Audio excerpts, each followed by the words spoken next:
자, 우리의 영토 독도를 지키는 독도 방어 훈련이 끝난 날 문재인 대통령은 주식에 투자하는 펀드에 가입했습니다.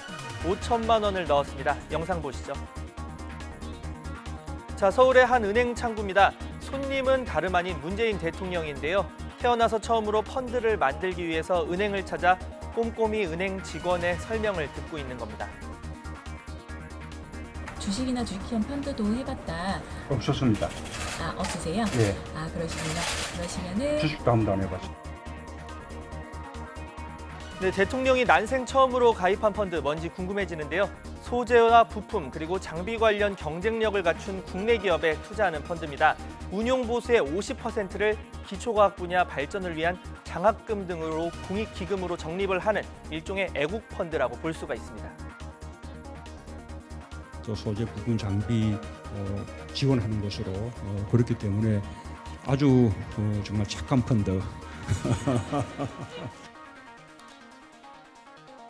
자, 대통령의 투자 이번이 처음은 아닙니다. 돈을 벌기 위해서라고 보기는 좀 어렵고요. 앞서 다른 대통령들도 메시지 전달에 주식 투자를 이렇게 활용한 전례가 있습니다. 고 김대중 대통령 1998년 외환위기 직후에 펀드에 가입했습니다. 다들 한국에 대한 투자를 꺼릴 때 솔선수범하는 모습을 보인 건데요. 이듬해 주가가 크게 오르면서 펀드 수익률도 꽤 높았습니다. 또 고 노무현 전 대통령 역시 지난 2005년 코스닥 펀드에 8천만 원을 투자했습니다. 당시 부동산 가격이 가파르게 오르는 상황에서 시장에 일종의 메시지를 던진 것으로 풀이가 됐습니다.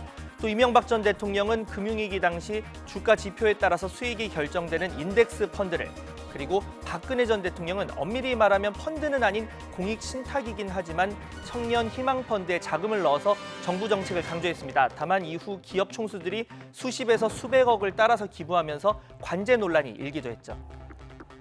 자, 이번 문 대통령의 펀드 가입 역시 그래서 의미가 있습니다. 청와대는 일본 경제 보복에 대응해서 기술 국산화에 노력하는 기업을 응원하는 민간 노력에 함께하려고 펀드 가입을 결정했다, 이렇게 밝히고 있습니다.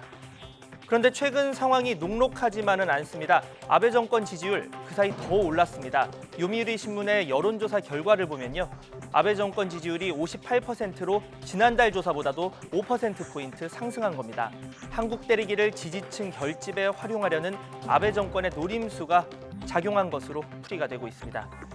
여기에 일본의 백색 국가 배제 조치 시행일은 내일로 다가왔습니다. 추가 제재 가능성을 배제할 수 없죠. 다만 일본 제품이나 관광 상품 불매가 이어지는 건 일본으로서도 부담스러운 상황입니다.